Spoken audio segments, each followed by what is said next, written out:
आई आई ऐक ना, अगं ते बिस्किट वगैरे ते पटकन, नाश्ता नको बनवत बसूस. अरे आता 5 मिनिटात पोहे होतात, किती वेळ लागतो त्या? ब्रेकफास्ट रेडी आहे. गरमागरम ब्रेड पकोडा आणि पुदिन्याची चटणी. अगं उर्मी, तू कधी आलीस इथे?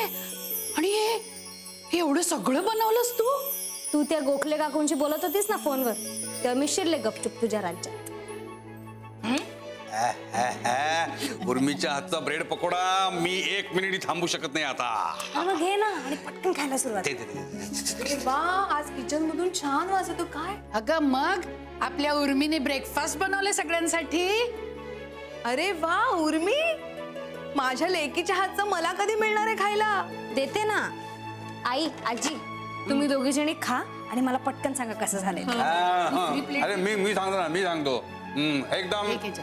ब्रेड पकोडा आहा, पुदिन्याची चटणी आहा हा, आणि सगळ्याची चव आहा हा हा. आवडला ना तुला? अरे मस्त. अरे सुग्रेड आहे माझी मुलगी.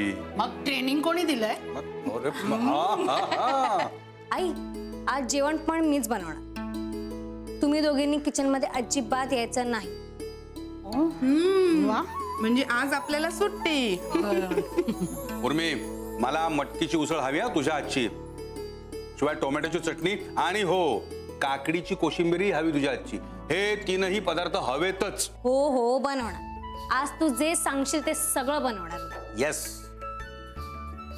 आज बनवणार, पण रोजचं काय? कॉलेज सोडून हेच करणार आहे वाटतं. कशाला? कॉलेज करून कळेल ती, तिला खूप आवडतो स्वयंपाक, हो की नाही ग? अगं तू ऑफिसला गेल्यावर हीच मदत करते मला. हो का? उर्मी, आज तुला असं छान मूड मध्ये बघून खूप बरं वाटलं.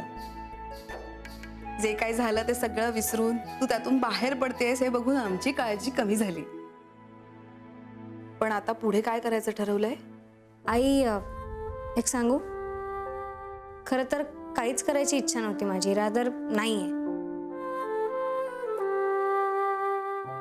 पण पुढे खूप शिकायची इच्छा आहे मला आणि मी शिकणार पण.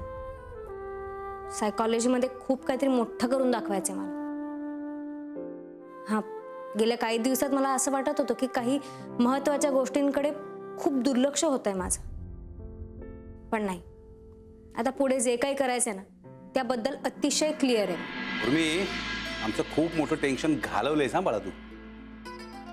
खरंय, म्हणजे ना ह्या पकोड्याची चव तर इतकी डबल झाली आहे. छान.